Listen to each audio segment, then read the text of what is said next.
Okay, let's unpack this. Right now, we're diving deep into a corner of the internet that might sound like science fiction, but it's very real, growing fast, and having a tangible impact on cybersecurity. And the subject is DarkGPT. Now, right off the bat, it's important to understand this isn't one single product. It's more of a street label, a catch-all term for AI tools being repurposed specifically for cybercrime. Got it. And our sources for this deep dive are a collection of recent articles and reports from cybersecurity researchers who are really tracking this stuff in the wild. They give us a pretty unique look into this, frankly, unsettling ecosystem. Yeah, they do. So our mission today, to cut through the hype and understand what this DarkGPT actually is, how criminals are getting their hands on it and using it, why it's become so attractive to them, look at some, documented examples of its use, and most importantly, what you and the broader community can actually do to defend against it. Consider this our guided tour into the digital underworld's AI labs. So settle in because we are heading into the deep end here. So what is DarkGPT at its core? As we said, it's a label. Think of it as the black market equivalent of the AI chatbots you might use every day, like ChatGPT, Gemini, or Claude. Okay. So they're taking the same fundamental technology, those large language models, but removing the brakes, essentially. Precisely. The key difference, and this is huge for their malicious use, is that mainstream systems have what are called guardrails. They're programmed to refuse harmful requests. Ask a regular AI for instructions on building a phishing kit, and it should say no. But these DarkGPT versions, they don't have those. Exactly. They are designed without those safety features. Criminals market them as offering unfiltered power, the ability to generate content or code that mainstream models would just reject outright.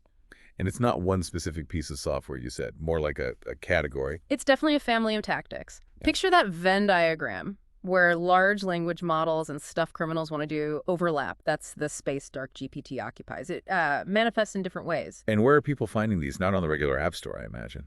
No, definitely not. You see them advertised in specific corners of the internet. Private Telegram channels are really common, dark web onion forums, sometimes even, paste sites.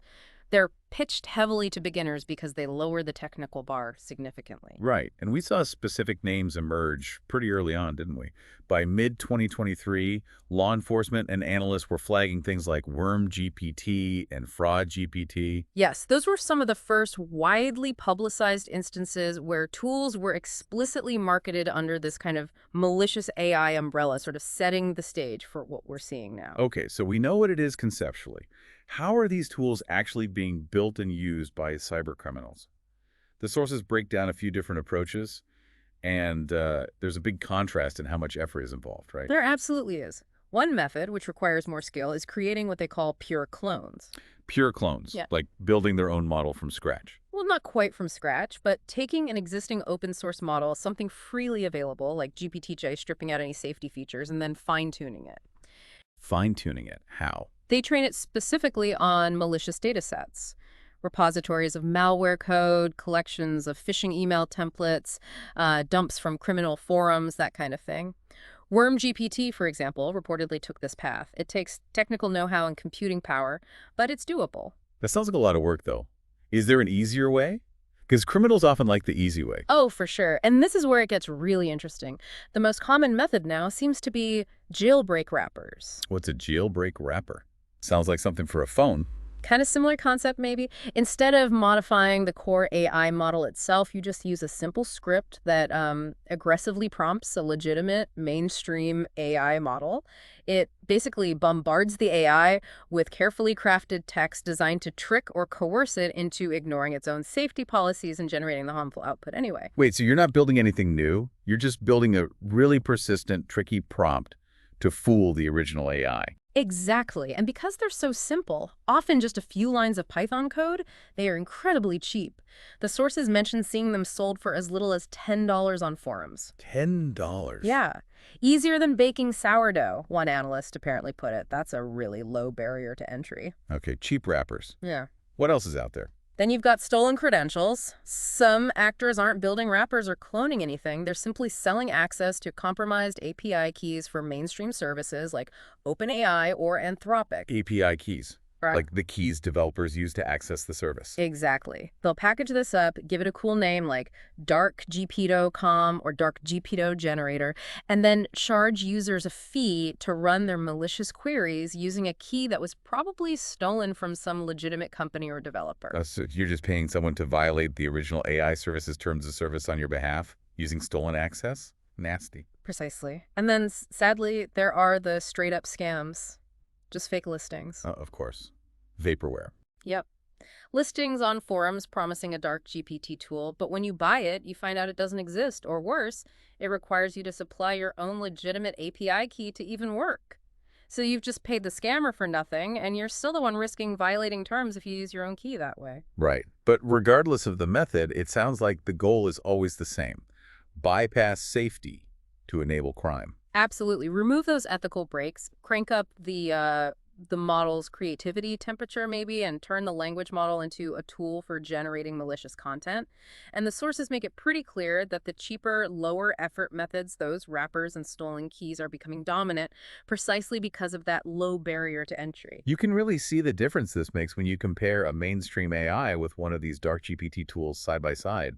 The sources shared a perfect example, didn't they? They did, yeah. It really highlights the issue. They asked a standard guardrailed ChatGPT, write a spear phishing email that targets the CFO of Acme Corp, asking them to urgently transfer funds due to irregular wire activity. Pretty standard phishing scenario. And what did ChatGPT say? Hopefully, no way. As expected, it refused. Something along the lines of, I cannot assist with requests that promote illegal activities like phishing. Standard safety response. Okay, good. Then they asked a DarkGPT variant, specifically something called WormGPT Lite, the exact same request. And the result was, well, immediate and highly functional. It generated a tailored phishing email draft. It included specific details like the company name Acme Corp, the job title Alice, CFO. It even mentions specific department context like Oracle Ledger. Wait, Oracle Ledger? How did it know that? Well, it might be trained on data that includes common business terms, or the prompter could have added that detail, but it pulled that context and wove it into the narrative to make it sound much more convincing. Created a plausible agent scenario about irregular wire transfers, and directed the target to open an attached XLSX file. An Excel file, classic. Classic for a reason. But here's where it gets really interesting. The DarkGPT model didn't just write the email text. It also included the skeleton of VBA macro code. Like actual malicious code. The beginnings of it, yeah. Code designed to run if the target opened the attached spreadsheet. Code that would try to pull system information. So it didn't just write the persuasive text. It helps build the weaponized attachment, too. That's a step up. That's the power they're selling. And the source emphasizes this didn't require any complex jailbreaking gymnastics or clever Danan prompts like people used to trade online. Why? Because this model was built or configured to never learn to say no in the first place. The guardrails simply weren't there. That's a chilling demonstration of how quickly these tools can turn malicious ideas into actionable attacks.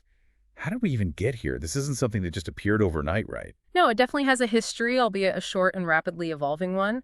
The sources trace the roots back to about 2019, maybe 2020. 2019, before the big public AI explosion with ChatGPT. Yeah, exactly. It was mostly curiosity and jailbreaks back then.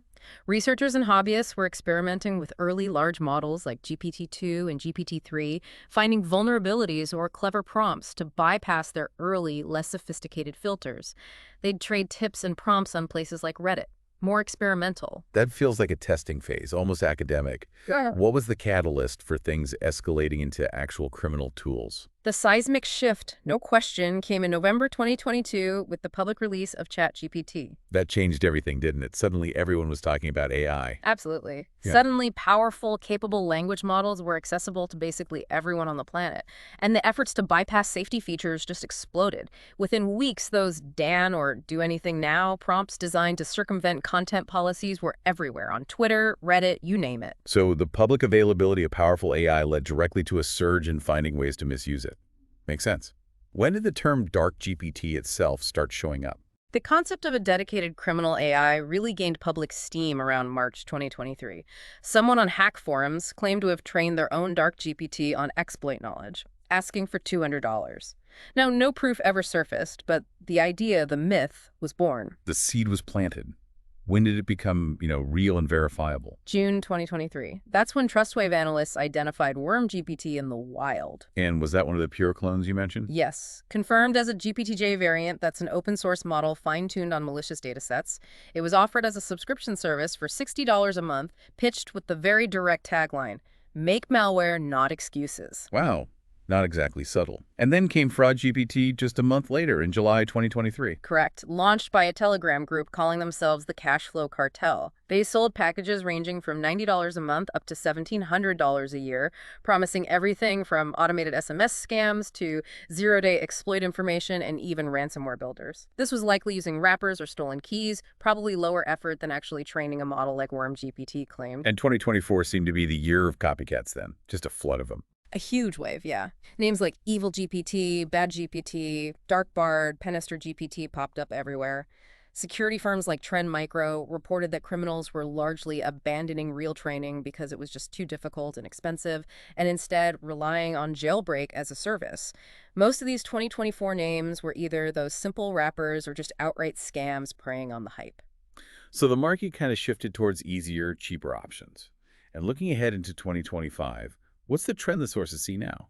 They're calling it consolidation and mainstream abuse. Yeah. Basically, cheap, leaked API keys for legitimate services like OpenAI are becoming easier to find on criminal markets.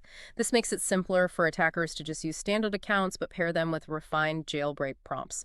We're also seeing new wrapper services like GhostGPT appear, promising things like no logs, instant responses, catering to those who want anonymity and ease of use above all else. It sounds like the evolution is incredibly rapid, really driven by whatever is cheapest and easiest to access at any given moment. Exactly. And that accessibility is a huge part of why attackers are so drawn to these tools. They offer some significant advantages that just weren't available before. So let's dig into that. What makes DarkGPT so appealing to the criminal underworld?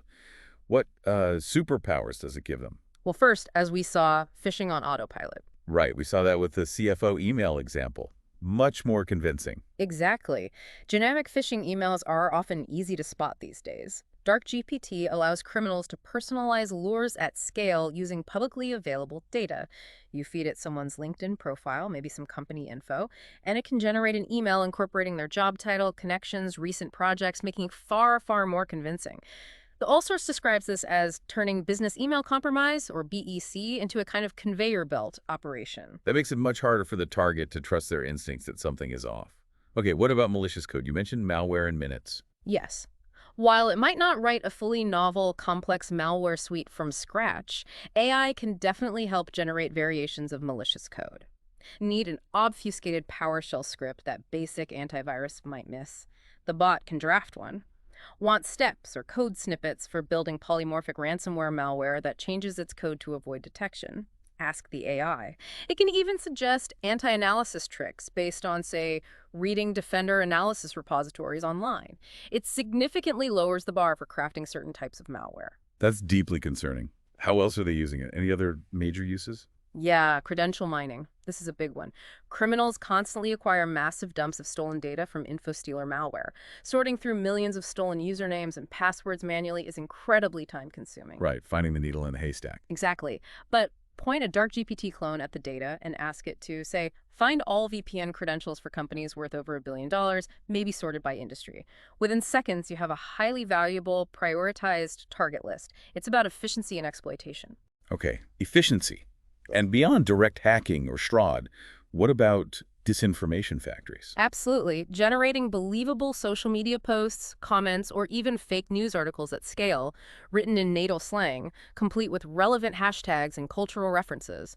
AI makes that easy. A single operator can manufacture content that sounds like it's coming from a large, diverse group of people, allowing them to manipulate narratives, amplify propaganda, or coordinate scams online much more effectively. So it magnifies their voice and reach dramatically. And linking back to the build methods, you mentioned the low barrier to entry. That seems critical. This is perhaps the most alarming aspect, really. It's not just skilled hackers using this stuff anymore. Because these jailbreak wrappers and stolen keys are so cheap and easy to use, remember, easier than baking sourdough. Teenagers with potentially no traditional hacking skills can get their hands on something advertised as a dark debit mod APK for the cost of a coffee, and suddenly have the ability to launch fairly sophisticated phishing or scam campaigns. It democratizes certain types of cybercrime in a really scary way. Has this actually translated into documented successful attacks yet, or is it still mostly theoretical potential? No, it's definitely moved well into the realm of actual incidents.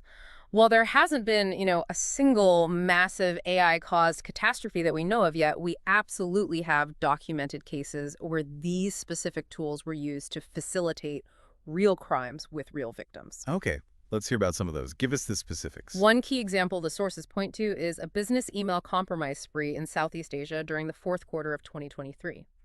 The security firm Proofpoint was able to trace the text blocks used in highly convincing phishing emails back to patterns consistent with a known WormGPT template. They could actually fingerprint the AI's writing style. Essentially, yes. They Yeah. saw linguistic patterns unique to that tool being reused. And before the targeted accounts could be frozen, the losses totaled over $5 million. That shows immediate, significant financial impact directly linked to these tools. Wow, $5 million just from AI-generated text blocks used in phishing. That's terrifying efficiency. What about that fake zero-day sale you mentioned? Right, that was in February 2024. Scammers used FraudGPT. They leveraged its ability to generate convincing technical jargon to write these elaborate fake technical papers. These papers supposedly proved a zero-day exploit existed for RDP, Remote Desktop Protocol. But the exploit wasn't real. Completely fake. But the FraudGPT-generated documents looked plausible enough that they managed to sell this non-existent exploit for 40 Bitcoin, a huge sum, before disappearing. FraudGPT provided the technical smokescreen they needed to pull off a very sophisticated con. That highlights its use in complex social engineering, not just bulk phishing. The deepfake ransom notes one sounds particularly disturbing. It really is. This reportedly happened in October 2024. A ransomware gang apparently combined voice cloning technology with phishing drafts generated by a DarkGPT service. The victims received calls or messages where they heard their own CFO's voice reading the ransom demands. Oh my God, hearing your own boss's voice demanding a ransom.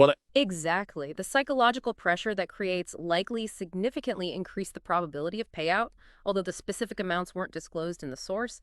It's next-level manipulation. Truly chilling. And finally, that credential sorting bot you mentioned earlier, the one for sifting through data dumps. Yeah, that was found by Checkpoint researchers in January 2025. It was a Telegram bot designed specifically to sort through vast dumps of InfoStealer logs on command. You could ask it for, say, corporate credentials in a specific sector, and it would quickly deliver a sorted list. And the back end powering this bot, a dirt cheap DarkGPT generator service using rented API tokens, it just automates that initial reconnaissance and targeting phase of an attack. These examples make it crystal clear. AI isn't necessarily inventing entirely new types of crime yet, maybe, but it's acting as a powerful accelerant and amplifier for existing criminal methods, making them easier, faster, more scalable. Absolutely. But, it's not a completely hopeless situation. Defenders are also leveraging AI and developing new strategies to counter this threat. It's not entirely one-sided. Okay, good. Let's shift gears to the defense. The sources mentioned a defensive AI called DarkBERT. What is that exactly? Sounds like the superhero version. Maybe. It's a fascinating countermeasure developed by South Korean researchers. While DarkGPT is built to operate within the dark web, DarkBERT is built to monitor it. It was trained on a massive dataset, 2.2 terabytes of content scraped from Tor forums and other dark websites. So it's like a searchlight specifically for the dark web underworld. Precisely. It acts as an analyst's assistant. It's capable of classifying threat chatter, spotting discussions about emerging exploits or new attack methods, and even surfacing early negotiations for ransomware attacks happening underground. It helps defenders potentially get ahead of threats by understanding what criminals are planning or talking about. That's pretty cool. And beyond dedicated defense models like DarkBERT, are security tools generally getting better at detecting the output of malicious AI, right? You mentioned AI sensing AI. Yes, absolutely. Spam filters, intrusion detection systems, endpoint protection, they're increasingly using AI themselves. They employ sophisticated models, sometimes called transformer detectors, that are trained to identify the subtle linguistic fingerprints of LLM-generated text. Fingerprints, like what? Things like unusual word choices, maybe unnaturally perfect grammar or phrasing, or specific patterns of entropy randomness that differ from typical human writing. Anomaly detection models can also flag emails that just feel too perfect or seem stylistically inconsistent with the supposed sender. So even if the text is convincing to a human, Another AI might be able to detect the machineness of it. That's the idea. They're looking for those telltale signs that this wasn't written by a human, or perhaps that it was specifically designed to bypass detection in novel ways. And it doesn't necessarily matter if the text came from a specially trained cloned model or just a jailbreak wrapper. The output can sometimes have similar detectable characteristics. Oh, okay, that's encouraging on the tech side. What about policy and punishment? Are governments getting involved or trying to regulate this? Yes, the legal and policy landscape is definitely starting to react, though maybe slower than the tech evolves. In late 2024, the U.S. Department of Justice announced they would push for tougher sentencing when AI tools are demonstrably used to worsen the harm caused by a crime. So using AI to commit a crime makes the punishment potentially more severe. An enhancement, sort of. That's the intent, yeah. Kind of an aggravating factor. In Europe, they're reportedly drafting specific clauses, possibly as part of broader AI regulation, that would potentially ban the intentional distribution of unfiltered generative models specifically designed or marketed for criminal purposes. Now, enforcement across borders will obviously be challenging, but it signals a clear intent from policymakers to make creating or distributing malicious AI a significant legal liability. Okay, this is a lot to process. Yeah. Threat, defense, policy. What's the practical playbook for us, the listener, or for organizations and governments to survive in this increasingly AI weaponized landscape? The sources offer some concrete advice, right? They do. And it starts with individuals. The first line of defense is still foundational cyber hygiene, but maybe with a renewed sense of urgency. Enable multi-factor authentication, MFA, everywhere you possibly can. Seriously, everywhere. It's still the single best protection if your credentials get stolen by an info stealer bot, even one potentially enhanced by DarkGPT analysis. Makes sense. Password stolen. Doesn't matter if they don't have the second factor. Yeah. And that advice about urgent requests. Critical now.